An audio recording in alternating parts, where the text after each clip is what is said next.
Hi friends, ఎలా ఉన్నారు? బాగున్నారా? Good evening to one and all. అందరికి కూడా హ్యాపీ రిపబ్లిక్ డే. వ్యూవర్స్కి, సబ్స్క్రైబర్స్కి అందరికి కూడా హ్యాపీ రిపబ్లిక్ డే. అందరూ బాగున్నారని అనుకుంటున్నాను, బాగుండాలని కూడా కోరుకుంటున్నాను. ఓకే, నా యొక్క ఛానల్ని సబ్స్క్రైబ్ చేస్తూ నా యొక్క వీడియోస్ని చక్కగా వింటూ ఓకే కొన్ని సలహాలు కూడా ఇస్తున్నారు. మాతృభాషతో ఇంగ్లీష్ అని చెప్పాను నేను. ఓకే, కాబట్టి మాతృభాష తెలుగు, ఆ తెలుగుతోటే నేను ఇంగ్లీషు అలా వెళుతూ ఉంటాను. కాబట్టి దాన్ని మీరు ఫాలో అవుతారని అనుకుంటున్నాను. ఓకే అండి, మనము క్లాస్ చెప్పుకోవడానికి ముందు మన ఛానల్ని మర్చిపోకండి, లైక్ చేయండి, షేర్ చేయండి. ఒకవేళ సబ్స్క్రైబ్ చేయని వాళ్ళు ఉంటే సబ్స్క్రైబ్ చేయండి. ఓకేనా? అలాగే మీ ఫ్రెండ్స్, పిల్లలు ఎవరైనా స్టూడెంట్స్ ఉంటే వాళ్ళకు కూడా, ఎక్కువగా rural area, it means English medium కాకుండా తెలుగు మీడియం స్టూడెంట్స్కి బాగా యూజ్ అవుతుంది అని నేను అనుకుంటున్నాను. ఓకే, అవుద్దని కూడా అనుకుంటున్నాను. కాబట్టి వాళ్ళకు కూడా షేర్ చేయండి. మన ఛానల్ నేమ్ తెలుసు కదా, 10 సార్లు నేను చెప్పాల్సిన అవసరం లేదనుకుంటున్నాను. మళ్ళీ గుర్తు చేస్తున్నాను, షైనింగ్ స్టార్ ఎస్జేజే వ్లాగ్స్ 2. ఓకే, మనము ఈరోజు చెప్పుకోబోయేటువంటి లెసన్ ఏంటంటే సెంటెన్సెస్. అసలు మనము అంతకుముందు లెసన్లో మనము లెటర్స్ చెప్పుకున్నాము. లెటర్స్ అంటే ఏంటి? A to Z లెటర్స్ని మనము లెటర్స్ కిందకి తీసుకున్నాము. లెటర్స్ తర్వాత మనం రాసే ఏంటి? వర్డ్స్. ఓకే, లెటర్స్ తర్వాత వర్డ్స్ రాస్తాము. వర్డ్స్ తర్వాత మనం తీసుకునేది ఏంటి? సెంటెన్సెస్ తీసుకుంటాం. అంటే a group of words is called as sentence, a group of letters is called as words అనమాట. సో ఈ విధంగా ఒకదాని తర్వాత గ్రాడ్యువల్గా వస్తూ ఉందన్నమాట. అసలు మనం ఇంగ్లీష్ని 2 రకాలుగా విభజించుకున్నాం. ఒకటి రిటన్ ఇంగ్లీష్, రెండోది స్పోకెన్ ఇంగ్లీష్. రిటన్ ఇంగ్లీష్ అంటే ఏంటంటే రాసేటువంటి ఏదైతే ఉండిందో దాన్ని రిటన్ ఇంగ్లీష్ కిందకి తీసుకుంటాం. స్పోకెన్ ఇంగ్లీష్ అంటే ఏంటి? ఏదైతే మనం మాట్లాడుతున్నామో దాన్ని స్పోకెన్ కిందకి తీసుకుంటాం అనమాట. అంటే చిన్న ఇన్ఫాంట్ బేబీ పుట్టగానే తను రాస్తుందా? రాయలేదు.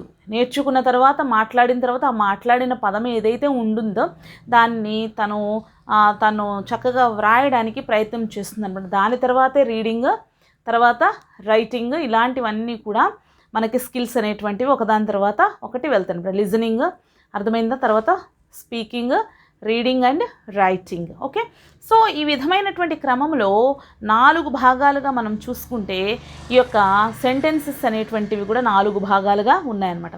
మనము స్పోకెన్ ఇంగ్లీష్ని, రిటన్ ఇంగ్లీష్ని ఎలా డివైడ్ చేసుకున్నామో ఈ సెంటెన్సెస్ కూడా 4 రకాలుగా ఉన్నాయన్నమాట. ఆ 4 రకాలు ఏంటో చూసే ముందు మనము సెంటెన్స్ అంటే ఏంటో చూద్దాం. అసలు సెంటెన్స్ అంటే ఏంటి? ఇక్కడ నేను రాసాను చూడండి.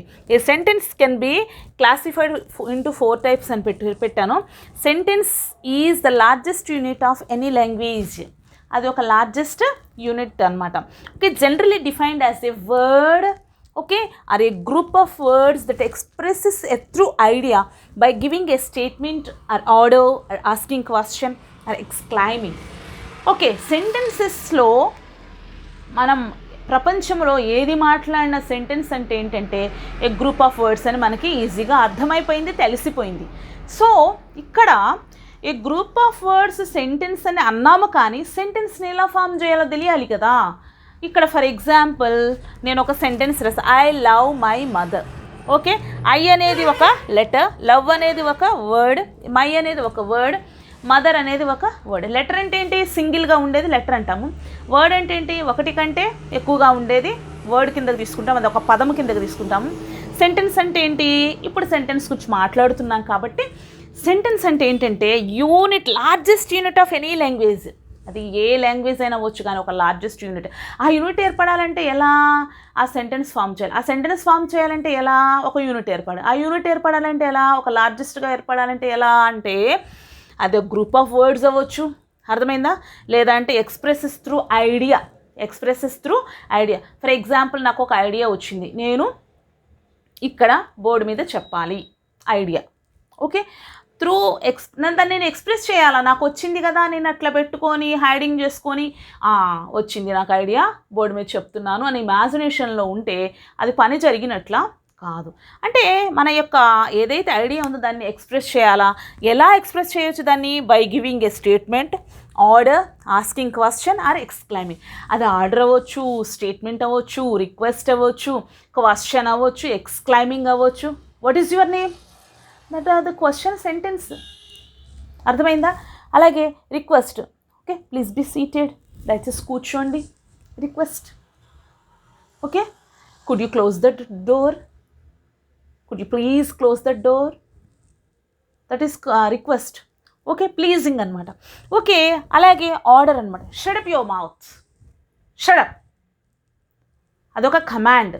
ఆర్డర్, మనం ఏదైనా ఆర్డర్ ఇచ్చాము అంటాము. ఆర్డర్ అంటే ఏంటి? మన యొక్క డబ్బుతోటి కానీ మన యొక్క మాటతోటి కానీ ఏదైనా మనం ఆర్డర్ చేస్తే దాన్ని ఆర్డర్ కిందకి వస్తుంది. అది ఇప్పుడు మనం చూసుకుందాం. తర్వాత ఎక్స్క్లైమింగ్. ఎక్స్క్లైమింగ్ అంటే ఏంటి? అది ఎక్స్క్లమేషన్ మార్క్ తోటి వచ్చేది. అది ఆశ్చర్యం అవ్వచ్చు లేదా విస్మయం అందవచ్చు. ఇలాంటివన్నీ కూడా ఎక్స్క్లైమింగ్. అంటే వీటిలో ఏదైనా అవ్వచ్చు సెంటెన్స్లో ఉండడానికి. అర్థమైందా? క్వశ్చన్ అవ్వచ్చు, కమాండ్ అవ్వచ్చు, రిక్వెస్ట్ అవ్వచ్చు, ఎక్స్క్లైమింగ్ అవ్వచ్చు. ఓకే, ఇలాంటివన్నీ కూడా కలిపితే ఒక సెంటెన్స్. అంటే అన్నీ ఒక దాంట్లో ఉండాలని రూల్ లేదు, ఒక్కొక్క దానికి ఒక్కొక్కటి యూస్ చేస్తాం. అలాంటి సెంటెన్సెస్ ఎన్ని రకాలో చూద్దామా? మరి ప్రపంచమంతా మీరు ఎక్కడ తిరిగినా సరే సెంటెన్సెస్ ఎన్ని రకాలో ఇంతే చెప్తారు. అర్థమైందా? కొత్త సెంటెన్సెస్ ఏదైనా కనుగొంటే మనం ఆక్స్ఫర్డ్ డిక్షనరీ కంటే మంచి డిక్షనరీ రాసి మనం కూడా ఫిలాసఫర్స్ అవ్వచ్చు. డాక్టర్ ఆఫ్ ఫిలాసఫీ చేసి డాక్టరేట్ అని చెప్పి పక్కన రాసుకోవచ్చు మన పేరు ప్రక్కన. సరే, ఇప్పుడు ఎన్ని ఉన్నాయంట sentences? Sentences can be classified into 4 types. Okay, what are they? First one is declarative, second one is imperative, third one is interrogative, fourth one is exclamatory sentence. First one is declaration. తెలుగులో కూడా రాశాను. Declarative అంటే ఏంటంటే declarative are assertive అంటే ఏంటి? ఒక స్టేట్మెంట్ని తెలిపేటువంటిది ఏదైతే ఉందో దాన్ని డిక్లరేటివ్ అంటారు. ఒక స్టేట్మెంట్ని తెలిపేది ఏదైతే ఉందో దాన్ని డిక్లరేటివ్ అంటారు. అలాగే ఇంపరేటివ్ అంటే ఏంటి? రిక్వెస్ట్ అవ్వచ్చు, అది కమాండ్ అవ్వచ్చు, అడ్వైజ్ అవ్వచ్చు, సజెషన్ అవ్వచ్చు. దీన్ని ఏమంటాము? ఇంపరేటివ్ అంటాం. ఇంటరోగేటివ్ అంటే ఏంటంటే WH క్వశ్చన్స్ అనమాట. ఎస్ఆర్ నో క్వశ్చన్స్ అవ్వచ్చు, WH క్వశ్చన్స్ అవ్వచ్చు. మళ్ళీ వీటిలో కూడా మనకి 2 రకాలుగా ఉంటాయన్నమాట. తర్వాత ఎక్స్క్లమేటరీ అంటే అది సాడ్ అవ్వచ్చు, బ్యాడ్ అవ్వచ్చు, హ్యాపీ అవ్వచ్చు. వీటిని ఎక్స్క్లమేటరీ అంటారనమాట. ఓకే, వీటిలో డిక్లరేటివ్ అంటే ఏంటంటే ప్రకటనను, యథార్థ విషయాలను తెలిపేటువంటిది ఏదైతే ఉందో, ఒక ప్రకటన లేదా ఒక యథార్థ విషయం ఏదైతే ఉందో దాన్ని మనము డిక్లరేటివ్ అండ్ సెంటెన్స్ అంటారు. వీటిలో మళ్ళీ వాటికి చివర ఫుల్ స్టాప్ ఉంటుంది. ఆ డిక్లరేటివ్ సెంటెన్స్ రాసేటప్పుడు మనం రాసిన తర్వాత దానికి ఫుల్ స్టాప్ ఉంటుంది. ఎగ్జాంపుల్ మనం చూసుకుంటే, okay, the sun rises in the east. తూర్పున సూర్యుడు ఉదయిస్తాడు. మరి మీ ఊర్లో పడమర ఉదయిస్తాడా? కాదు. అది యథార్థ సంఘటన. యథార్థ సంఘటన తెలిపేటువంటిది ఏదైతే ఉండిందో దాన్ని మనం ఏమంటాము? డిక్లరేటివ్ సెంటెన్స్ అంటనమాట. తూర్పున సూర్యుడు ఉదయించాడు, పడమర అస్తమించాడు. Okay, the sun rises in the east, the sun sets in the west. అంటే ఇక్కడ యథార్థ సంఘటన జరిగింది, ఫుల్ స్టాప్ అనేటువంటిది మనము ఆ సెంటెన్స్ రాసిన తర్వాత ఫుల్ స్టాప్ అనేటువంటిది మనం పెట్టామంట. ఈ డిక్లరేటివ్ సెంటెన్స్లో 2 రకాలు ఉంటాయి. ఒకటి అఫర్మేటివ్, 2 నెగటివ్. వీటిల్లో కూడా 2 రకాలు ఉంటాయండి. డిక్లరేటివ్లో 2 రకాలు ఉంటాయి. ఒకటి ఎఫర్మేటివ్, రెండోది ఏంటి? నెగటివ్. ఎఫర్మేటివ్ అంటే ఏంటి? భావార్థకమైనటువంటి ఏ సెంటెన్స్ రాస్తామో, అది భావయుక్తమైనటువంటిది ఏదైతే రాస్తామో దానిని మనము ఎఫర్మేటివ్ అంటాం. అలా కాకుండా నెగటివ్, వ్యతిరేకార్థమా. చూద్దామా? ఎగ్జాంపుల్ చూద్దామా? ఎఫర్మేటివ్కి భావార్థం అంటే యు నో ఎవ్రీథింగ్, నీకు అన్నీ తెలుసు, నీకు అన్నీ తెలుసు. భావార్థకమైనటువంటి సెంటెన్స్ అనమాట అది. అలా కాకుండా I did not take it, నేను అది తీసుకోను. అర్థమైందా? అది వ్యతిరేకమా, పాజిటివా, నెగటివా? నెగటివ్. కాబట్టి ఇందులో మనకి డిక్లరేటివ్ సెంటెన్స్లో 2 రకాలు ఉన్నాయి. ఒకటి అఫర్మేటివ్, 2 నెగటివ్. అఫర్మేటివ్ వచ్చేసి భావార్థకంగా, భావయుక్తంగా ఉండేటువంటి ఏ సెంటెన్స్నైనా మనము అఫర్మేటివ్ అంటాము. నెగటివ్ అంటే వ్యతిరేకంగా అనమాట, అది నెగటివ్ అనమాట. ఓకేనా? నో నో నో నో, ఒక బండ గుర్తు పెట్టుకోండి. నో నో నో వచ్చేన్ని కూడా నెగటివ్ కిందకి. I did not take it example చెప్పాను. ఆ తర్వాత ఇంపరేటివ్ అంటే ఏంటంటే వేడుకోలు. అర్థమైందా? లేదా సలహా, లేదా ఆజ్ఞ, లేదా ప్రతిపాదన. చివరి దీనికి కూడా ఫుల్ స్టాప్ ఉంటుంది. దాన్ని ఇంగ్లీష్లో ఏం చెప్పుకున్నాము? Request, command, advice, suggestion. ఇలాంటివన్నీ కూడా దేని కిందకి వస్తాయి? ఇంపరేటివ్ కిందకి వస్తాయి. మీకు బోరు కొట్టించకుండా ఒక చిన్న ఎగ్జాంపుల్ చెప్తాను. ఆ ఎగ్జాంపుల్ తర్వాత మళ్ళీ నేను వీటిని డిఫైన్ చేస్తాను. ఫర్ ఎగ్జాంపుల్ మీకు బాగా గుర్తుండిపోవడానికి నేను కాలేజీలో జాయిన్ అవ్వాలనుకున్నాను, మెడిసిన్ రావాలి నాకు, నేను పలానా దాంట్లో జాయిన్ అవ్వాలి, ఖచ్చితంగా నాకు మెడిసిన్ సీట్ వచ్చింది. అది యథార్థ సంఘటన, వచ్చి అయిపోయింది. ఓకే, అది ఒక యథార్థ సంఘటన నాకు వచ్చింది. ఆ తర్వాత నేను కాలేజీకి జాయిన్ అయిపోవాలి. ఫిబ్రవరి 1 అంటే ఫిబ్రవరి 1 కాదులే కానీ నేను కాలేజీలో జాయిన్ అయిపోవాలి అని చెప్పేసి నాకు జనవరి 25 నుండి ఓపెన్ చేశారు, కాలేజీని ఓపెన్ చేశారు. ఓపెన్ చేస్తే అంటే రిపబ్లిక్ డే ఈరోజు కాబట్టి నిన్నటి నుంచి ఓపెన్ చేశారు కాలేజ్ని. ఓపెన్ చేస్తే నేనేం చేశాను, నాన్నగారి దగ్గరికి వెళ్ళి, నాన్నగారు మరి కాలేజ్కి వెళ్తున్నాను కదా, మరి నాకు కొంచెం బండి తాళాలు ఇవ్వండి, స్కూటీ వేసుకొని వెళ్తాను అని చెప్పాను. వెంటనే నాన్న ఏమన్నాడు, వద్దు, ట్రాఫిక్ ఉంది, కొత్తగా కాలేజ్కి వెళ్తున్నావు, నేను దింపుతాను అన్నారు. అమ్మేమంది, అమ్మా వెళ్ళొద్దు, ట్రాఫిక్ ఉందమ్మా, దయచేసి వెళ్ళకమ్మా, జాగ్రత్తగా వెళ్ళు, అసలే కొత్త, మరి ఎట్లుంటుందో ఏమో అంది. ఇక్కడ రెండు జరిగినాయి, రెండు కాన్వర్సేషన్స్.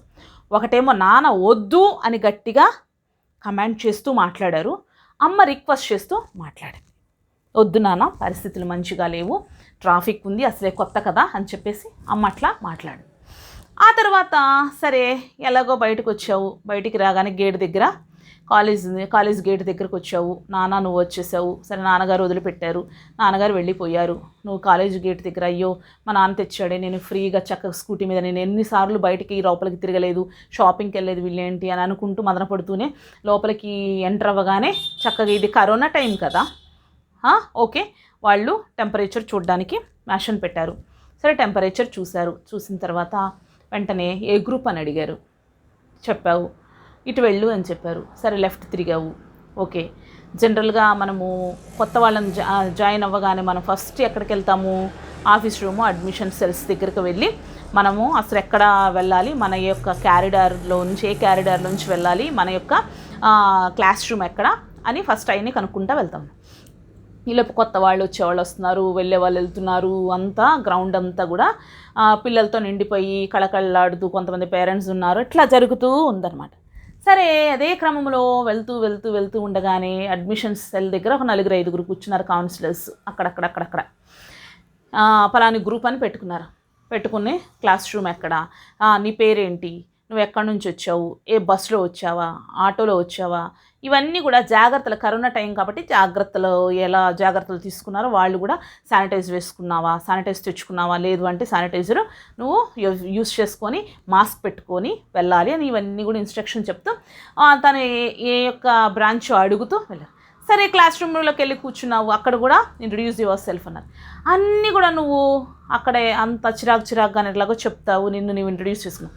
అంతలోకి అయిపోయింది ఒక క్లాస్ అయిపోయింది. తర్వాత మీకు కొంచెము అవరు మీకు లీజర్ ఇచ్చారనమాట, ఒక అవరు ఒక 15 minutes అట్లా లీజర్ ఇచ్చారు. లీజర్ ఇవ్వగానే సరే అని చెప్పేసి బయటకు వచ్చావు. బయటికి రాగానే మంచి గార్డెన్ అనమాట, చాలా బాగుంది అనమాట, చాలా ఫ్లవర్స్, చాలా బ్యూటిఫుల్గా ఉన్న గార్డెన్ కనిపించింది. వావ్, ఎంత బాగుంది ఈ గార్డెన్, చాలా బాగుంది కదా, ఫ్లవర్స్ ఎంత బాగున్నాయి, ఒక్కసారి ఆశ్చర్యానికి గురయ్యామన్నమాట. అప్పుడు ఇవన్నీ కూడా ఉదయం నుంచి ఏమైతే జరిగినాయి ఇవన్నీ కూడా మర్చిపోయాం. ఇక్కడ నేను చెప్పిన ఈ ఎగ్జాంపుల్లో ఫస్ట్ నువ్వు కాలేజ్ జాయిన్ అవ్వాలి అనుకున్నావు, సీటు కూడా వచ్చింది, దట్ ఈస్ కాల్డ్ ఎస్ యథార్థ సంఘటన, that is called as declarative sentence. దానికి డిక్లేర్ చేసుకున్నావు, యథార్థ సంఘటనలు ఏదైతే ఉందో దాన్ని నువ్వు డిక్లేర్ చేసుకున్నావు. మీరు బాగా గుర్తుపెట్టుకోండి, మనకి హాల్ టికెట్ ఇస్తారు కదా, హాల్ టికెట్ ఇచ్చిన తర్వాత దాని కింద డిక్లరేషన్ అని ఉంటుంది, అది office purpose for office use అని ఉంటుంది. ఎందుకు, ఈ పిల్లవాడి తండ్రి ఈ పిల్లవాడే, లేదా ఈ పిల్ల తండ్రి ఈ పిల్ల ఈ ఊరికి చెందిన పిల్ల, లేదా అంటే పలాని ఊరు మా కాలేజీలోనే లేదా మా స్కూల్లోనే చదువుతుంది అని డిక్లేర్ చేసేది. అది భావయుక్తమైనటువంటిది, యథార్థ సంఘటన, అమ్మ ఎక్కడ చదువుతుంది కాబట్టి ఇది డిక్లేర్ చేసేది ఆఫీస్ వాళ్ళు డిక్లేర్ చేస్తారనమాట. ఓకేనా? సో ఇలా డిక్లేర్ చేసేసుకొని అయిపోయిన తర్వాత నువ్వేం చేసావు, వెంటనే ఇంట్లో బైక్ తాళాలు తీసుకుంటే ఒకళ్ళు కమాండ్ చేశారు, ఒకళ్ళు రిక్వెస్ట్ చేశారు. నాన్న కమాండ్ చేశారు, అమ్మ రిక్వెస్ట్ చేశారు. This is called as imperative sentence.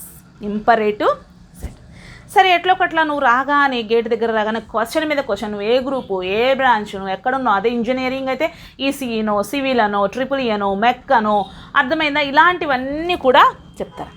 సిఎస్సినో, computer science అని, ఇలాంటివన్నీ కూడా క్వశ్చన్ మీద క్వశ్చన్, క్లాస్లోకి వచ్చి ఇంట్రడ్యూస్ యువర్ సెల్ఫ్, ఇది క్వశ్చన్ మీద క్వశ్చన్, ఇవన్నీ వేసుకుంటూ వచ్చారు. This is called as interrogative.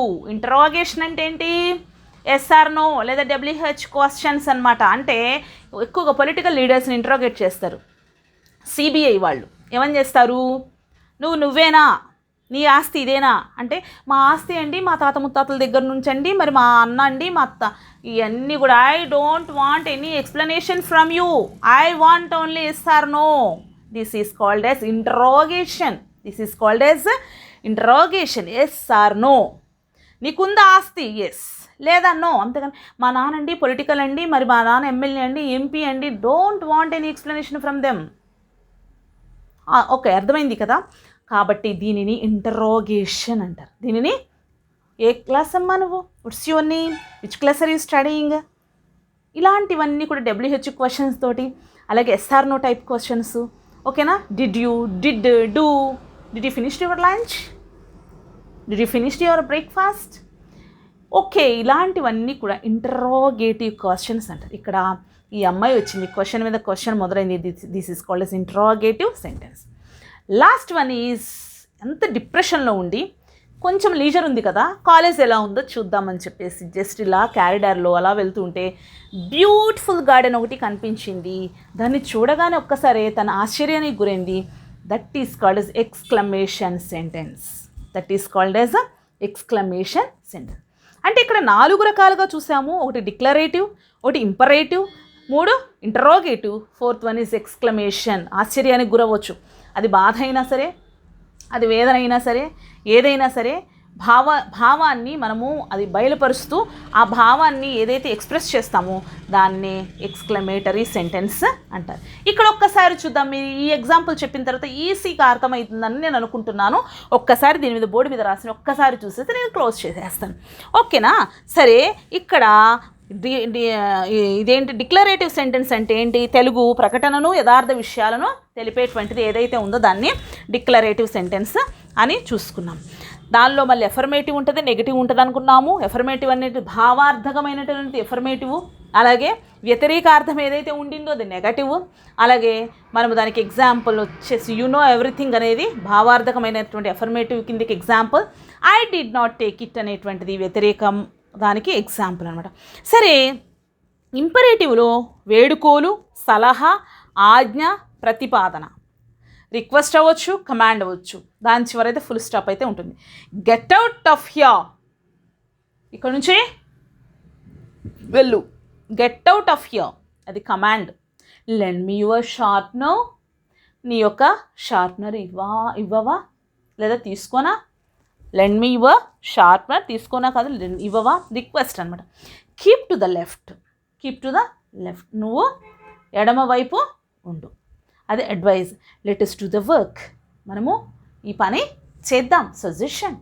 ఈ విధంగా ఇంపరేటివ్లో మనకి వేడుకోలు ఉంటుంది, సలహా ఉంటుంది, ఆజ్ఞ ఉంటుంది, ప్రతిపాదన ఉంటుంది. అంటే రిక్వెస్ట్ ఉంటుంది, కమాండ్ ఉంటుంది, అడ్వైజ్ ఉంటుంది, సజెషన్ కూడా ఉంటుందన్నమాట. వీటినే ఇంపరేటివ్ అంట. ఇంటరాగేషన్ అంటే సమాచారాన్ని, విషయాన్ని తెలుసుకోవడానికి ఆతృత పడుతూ ఆ తెలుసుకునేటువంటి ప్రారంభంలో WH కానీ ఆక్సిలరీ ప్రారంభమై క్వశ్చన్ మార్కుతో అంతమయ్యేది ఏదైతే ఉండిందో దానిని మనము ఇంటరాగేషన్ ఆర్ ఇంటరాగేటివ్ సెంటెన్స్ అంటాము. అది ఎస్ టైప్ ఉంటుంది, నో టైప్ ఉంటుంది. ఎస్ అయితే పాజిటివ్, నో అయితే నెగటివ్. WH క్వశ్చన్స్ కూడా ఉంటాయి. బట్ యువర్ నేమ్ ఇంటరాగేషన్ కిందకే వస్తుంది, అది కూడా అర్థమైందా? ఓకే, ఇప్పుడు ఇంటరాగేషన్ ఇట్ మీన్స్ ఆమె పేరు తెలుసుకోవాలి. ఓకేనా? సో తర్వాత లాస్ట్ వన్ ఈజ్ ఎక్స్క్లమేటరీ సెంటెన్స్లో ఆశ్చర్యం ఉంటుంది, దుఃఖం ఉంటుంది, అర్థమైంది, మెచ్చుకోలు ఉంటుంది, కరుణ ఉంటుంది, బాధ ఉంటుంది, ఇవన్నీ కూడా మొదలైనవి ఆకస్మిక అనుభూతులు ఏదైతే ఉండినాయో అవి తెలిపేటువంటిది ఎక్స్క్లమేటరీ సెంటెన్స్. అంటే ఎక్స్క్లమేషన్ మార్క్ ఉంటుంది అనమాట. ఎక్స్క్లమేషన్ మార్క్ అంటే ఏంటి? ఇదిగో ఇలా పైన పెట్టి ఇలా చిన్న చుక్క పెడతాం అనమాట. Exclamatory sentence. Example, what a lovely flower it is. ఎంత అందంగా ఉందో ఈ ఫ్లవర్ అంటే బ్యూటిఫుల్ అంటాం. What a lovely flower it is. Okay, ఇలా అనమాట. తర్వాత అది మనం సారోలో ఏదైనా చెప్పిన అలా, I have lost my scooter. అయ్యో నా స్కూటర్ నేను పోగొట్టుకున్నాను. నాకు స్కూటర్ పోయింది అనుకోండి, అబ్బా నా స్కూటర్ పోయింది, సంతోషమే సంతోషము అని చెప్పేసి చాలా సంతోషంగా ఉంటామా? నో, స్కూటర్ పోయింది కాబట్టి అది కూడా అవునా, నా స్కూటర్ పోయిందా అంటే ఇక్కడ ఆశ్చర్యం ఉంటుంది, దుఃఖం ఉంటుంది, మెచ్చుకోలు ఉంటుంది, వీడ్కోలు ఉంటుంది. ఇలాంటివన్నీ కూడా మనకి ఏదైతే మనం ఎక్స్ప్రెసివ్గా ఇక్కడ చూసుకున్నాం కదా, ఆకస్మిక అనుభూతులని మనం తెలియచేసేది ఏదైతే ఉందో దాన్ని ఎక్స్క్లమేటరీ సెంటెన్స్ అన్నాం. ఓకే వ్యూవర్స్, చూశారు కదా మనకి 4 రకాలు. డిక్లరేటివ్ ఆర్ అసర్టివ్, దాన్ని అసర్టివ్ అని కూడా అనొచ్చు, అర్థమవుతుంది కదా. రెండోది ఇంపరేటివ్, మూడోది ఇంటరాగేటివ్, నాలుగోది ఎక్స్క్లమేటరీ. ఈ 4 లేకుండా ఎవరు మాట్లాడలేరు. ఈ 4తోటే మొత్తం కూడా నడుస్తూ ఉంటుంది. యథార్థ సంఘటనలు జరుగుతూ ఉంటాయి, భావజాలంగా ఉన్నటువంటి మాటలు మాట్లాడుతూ ఉంటాము, వ్యతిరేకత కూడా ఏర్పడుతుంది. అలాగే క్వశ్చన్ మీద క్వశ్చన్, మనం ఉదయం నుంచి లేవగానే సాయంత్రం వరకు ఎన్నో క్వశ్చన్స్ మనల్ని అడుగుతారు. మనము కాలేజ్ బ్యాగ్ పట్టుకొని పలాని వాళ్ళ అమ్మాయి అండి, పలాని వాళ్ళ అబ్బాయి అండి, లేదా బస్ ఎక్కిన తర్వాత బస్ టికెట్ ఎక్కడికి, నువ్వు ఎక్కడ పోతున్నావు, కాలేజీకి వచ్చిన తర్వాత ఏ క్లాసు ఏంటి, అటెండెన్స్ దగ్గర మళ్ళీ అది క్వశ్చన్ వేస్తారు. తర్వాత ఇంటరాగేట్ చేసినట్టు మాట్లాడుతూ ఉంటారు. అన్నం తిన్నారా, లంచ్ అయిపోయిందా, ఏంటి అలా ఉన్నారు, ఇలాంటి క్వశ్చన్స్ అన్ని రేజ్ మనకు తెలియకుండానే ఇంటరాగేట్ అవుతూనే ఉంటాను. అర్థమైంది కదా. ప్రతి ఒక్క లైఫ్లో ఇంటరాగేట్ క్వశ్చన్స్ అనేటువంటి యాజ్ యూజువల్గా జరిగిపోతూనే ఉంటాయి అన్నమాట. ఎక్స్క్లమేటరీ కూడా, ఇవన్నీ ఇంత సాడ్నెస్ బ్యాడ్నెస్ జరిగిన ఎక్స్క్లమేటరీ కొన్ని అనుభూతులు మనల్ని ఏం చేస్తాయి, ఆశ్చర్యానికి గురి చేస్తాయి. ఎంత బాధ ఉన్నా ఏదైనా ఒక బ్యూటిఫుల్ ఫ్లవర్ కానీ, ఒక బ్యూటిఫుల్ గర్ల్ కానీ కనిపించింది అనుకో, అబ్బా చాలా బాగుంది అన్నీ మర్చిపోతాం అనమాట. అంటే ఏంటంటే ఆ యొక్క ఎక్స్క్లమేటరీ అనేటువంటిది ఆశ్చర్యానికి గురి చేస్తుంది, మన అనుభూతిని కూడా ఆశ్చర్యపరిచే విధంగా చేస్తుంది అనమాట.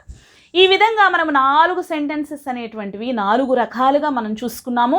వీటిని మనం సెంటెన్స్ అనేటువంటి వాటిలో ఏదో ఒకటి ఉపయోగిస్తూ మాట్లాడేటువంటి దాన్నే సెంటెన్స్ అంటాము. దాన్నే ఏ లార్జ్ సెంటెన్స్ అంటాము. అది గ్రూప్ ఆఫ్ లెటర్స్ అవ్వచ్చు, గ్రూప్ ఆఫ్ వర్డ్స్ అవ్వచ్చు, whatever it may be, వాటిని త్రూ ఐడియా, మన ఐడియాతోటి asking questions, order, statement or exclaiming అనమాట. ఓకే, ఈ విధంగా మనము ముందుకు వెళుతూ మాట్లాడుతూ ఉంటే మనకి ఈ 4 ఏదో ఒకటి కూడా మనకు తగులుతూనే ఉంటుంది అనమాట లైఫ్లో. ఈ విధంగా ఆల్ఫాబెట్ నుంచి వర్డ్స్ నుండి లెటర్స్ నుండి సెంటెన్సెస్ మనము తయారు చేయడం ఎలాగో నేర్చుకుందాం. నెక్స్ట్ సెంటెన్సెస్ ఎన్ని రకాలో ఈరోజు మనం చూసాము.